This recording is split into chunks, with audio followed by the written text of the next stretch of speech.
Então, galera, a nossa próxima tecnologia ambiental é aquela utilizada para poder fazer o tratamento de resíduos sólidos, tá? E na verdade a gente vai abordar aqui inicialmente os locais de acondicionamento desses resíduos, tá? Os locais finais. Por quê? Imagina que tem lá o caminhão da Conlurb passando na sua rua, ele recolhe o seu lixo, né?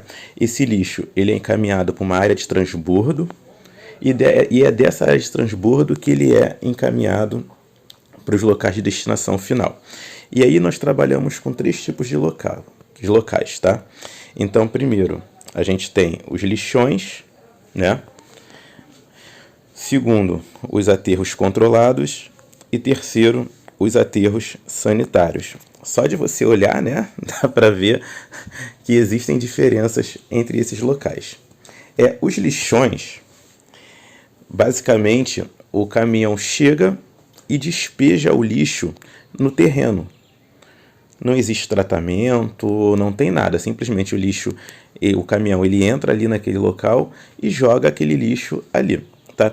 Isso acarreta uma série de problemas. Então, primeiro, aquele lixo exposto, ele atrai animais, né?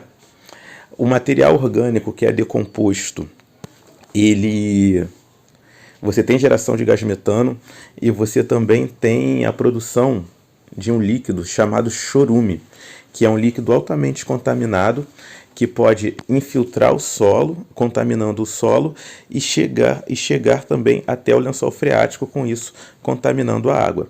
Um outro problema dos lixões é que você acaba tendo uma população, né, de pessoas que ficam ali catando aquele lixo, tentando conseguir coisas para vender ou até para o seu uso próprio.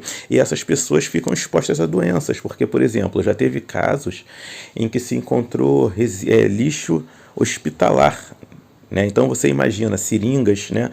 Tudo ali, a pessoa espetando o pé, podendo se contaminar. Vale ressaltar que, pela legislação brasileira, os lixões eles estão proibidos, tá? Então, às vezes você até encontra lixões por aí, mas são lixões clandestinos. O órgão ambiental não licencia mais lixão, é proibido. Então, se vocês verem um lixão por aí, vocês podem denunciar, né, para as autoridades competentes. Um outro local de acondicionamento desses resíduos, né, são os aterros controlados, né? O aterro controlado, você tem aí uma série de medidas para tentar evitar a contaminação, exposição de pessoas. Então, normalmente, o que você vê num aterro controlado, eles cavam um buraco. Imagina que vai cavar uma piscina, cavou um buracão, né? E aí você joga o lixo ali dentro. Quando atinge determinada altura, você joga a terra e tampa aquilo ali, tá? E uma outra coisa legal que você encontra no aterro controlado é que na maioria deles, né, nem sei se eu posso dizer maioria, mas em alguns você coloca uma manta impermeável antes de jogar o lixo. E com isso você garante que aquele chorume não infiltre o solo, tá? Mas, na verdade, estou até olhando aqui os dados aqui, é uma minoria. Então, basicamente, no lixão, o lixo só no lixão, ó, no aterro controlado, o lixo não vai ficar exposto, né? Ele vai sendo enterrado. Mas a maioria não tem essa manta, né? Então, pode acontecer do chorume ainda infiltrar o solo, tá? O aterro sanitário, ele seria o padrão ouro, né, para você poder de local de descarte final desses resíduos. Por quê?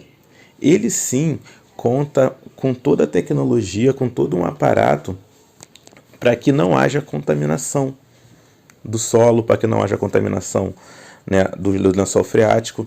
Então, quando você olhar, por exemplo, aqui você tem aquela manta impermeável, né? Esse lixo ele também vai sendo acondicionado em camadas. Você tem dutos que vão coletar esse chorume e encaminhar esse chorume para uma estação de tratamento de esgoto dentro mesmo do aterro sanitário. Você também tem uma rede de dutos que vão coletar esse gás metano, né? E esse gás metano, ele, ao invés de apenas ser queimado, ele pode ser utilizado para geração de energia, né? Para produzir energia para o próprio aterro sanitário. Tá? Lembra da termoelétrica, né? Geração de vapor, vapor roda a turbina e gera energia, né? Então, no aterro sanitário, basicamente tudo é reaproveitado ali. E o interessante também é o seguinte, é que no final da vida útil desses aterros sanitários, a ideia é que você os transforme em parques, em áreas de lazer, né? Então, até mesmo quando ele deixar de ser utilizado, ele ainda vai estar gerando benefícios ali para a população. Isso aqui é um caso interessante, aonde em São Paulo um shopping foi interditado por conta de um vazamento de gás, né? E aí esse shopping contratou os profissionais para poderem localizar onde estava aquele vazamento e não se localizava, então ele foi proibido de funcionar até que se achassem a origem daquele cheiro de gás que estava lá. O que aconteceu? Esse shopping ele foi construído, o terreno que ele foi construído era um lixão, lá na década de 80. E a história foi que para poder economizar, imagina assim, quando você vai construir um empreendimento, você tem que fazer uma análise de solo, tá? Uma análise do terreno, para poder ver se aquele terreno não tem nenhum tipo de contaminação, qualquer tipo de problema. Essa análise de solo, ela custa aí no mercado R$10.000, o que é nada para quem está construindo um shopping. O shopping, só que para economizar, eles não pagaram por esse serviço. E o que aconteceu? Lembra que eu falei do que você tem degradação de material orgânico, né? Lá no lixão, e as bactérias geram como produto dessa degradação o gás metano. Então, nesse caso, esse gás foi se infiltrando no solo, formando bolsões de gás. Tudo bem. Os anos se passaram, né? Aquele gás ficando comprimido ali durante anos e anos e anos e anos, ele encontrou um local para sair. Então, e assim, o gás metano é altamente inflamável. Aquele shopping corria um risco real de explosão. Então ele ficou um mês interditado. Então imagina, um mês perdendo dinheiro, perdeu com certeza muito mais que R$10.000, né? E ainda tiveram que pagar para uma empresa fazer a drenagem daquele gás do solo, que também, com certeza, o serviço foi muito mais caro. Uma outra tecnologia para tratamento de resíduos é a incineração, onde basicamente você queima o teu lixo, né? Então, esses lixos eles são colocados em fornos, né? E aí eles são incinerados. Aquela fumaça, teoricamente tóxica, ela é filtrada, né? E depois esse vapor, né, ele é jogado para fora através das chaminés, tá? Teoricamente, o que se alega é que esses gases da queima, eles são atóxicos, tá? Eles já não têm nenhuma substância nociva. Mas muitas vezes, né, esses locais que fazem incineração, eles não têm esses filtros necessários para você poder limpar, entre aspas, né, esse gás, tá? Então, assim, essa tecnologia de incineração, ela é muito combatida em vários locais do mundo, tá? Então, assim, só que, por exemplo, se a gente for pensar em legislação, resíduos perigosos, né, como, por exemplo, lixo hospitalar, você não pode mandar eles, por exemplo, para um aterro sanitário. É obrigatório que ele seja incinerado. Então, assim, na verdade, o que a gente tem que lutar é para que essas usinas de incineração elas sejam muito bem fiscalizadas, né? Porque basicamente se o cara está só queimando ali, não tem os filtros necessários, ele simplesmente vai estar jogando, né, aqueles gases contaminados para a atmosfera. E aí você pode ver aqui que existem várias iniciativas, né, para poder não se incinerar lixo, mas é permitido, né? Claro, tem que ter licenciamento ambiental, a empresa, tudo direitinho, mas é uma prática realmente usual aí. Uma outra tecnologia é a produção de biogás, né? Onde a gente vai tratar resíduos orgânicos e transformá-los em algo útil, né? Então, basicamente, você tem um sistema onde você acondiciona esses seus resíduos orgânicos, tá?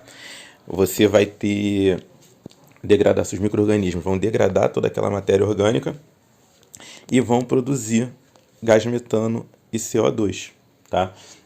Isso acontece através de um processo de fermentação. Essa fermentação... E aí depende... E nesse exemplo aí, ele está utilizando fermentação anaeróbica, mas também tem casos que ocorre fermentação aeróbica, tá? E o produto dessa degradação por micro-organismos é o que a gente chama de biogás, né? Esse gás ele pode ser encanado e, por exemplo, você pode ligá-lo a fogões adaptados para poder acender lá, fazer sua comida. Isso aí tem sido bastante utilizado no campo, onde eles usam dejetos, por exemplo, cocô de cavalo, cocô de boi, né? Para poder produzir energia, né? Poder produzir energia. É energia, não deixa de ser energia. E além desse gás, o resíduo ali, o resíduo que sobra, ali sobra um líquido ainda dentro desse tanque, e a gente também pode utilizá-lo como biofertilizante, aonde você pode borrifar esse líquido na sua plantação e ele acaba protegendo contra algumas pragas. Não todas, né? Mas contra alguns tipos de praga. Aí aqui, ó, esse exemplozinho aqui, eu acho... Ah, o nome do... Eu tinha esquecido de falar, né? O nome do aparato que você utiliza para fazer isso é o biodigestor. Eu já vi até biodigestor caseiro mesmo. A galera faz isso utilizando aqueles garrafões de água de 20 litros. Não é seguro, né, cara? Porque metano é altamente inflamável, mas dá para fazer, pô. Então aqui, nesse exemplozinho, ele mostra a vaca, a coleta de esterco, né, da vaca. Ocorre a degradação por micro-organismos. E aí o gás metano é gerado. E aí você tem dutos, né, um encanamento que vai levar esse gás até o fogão ali na sua residência, tá?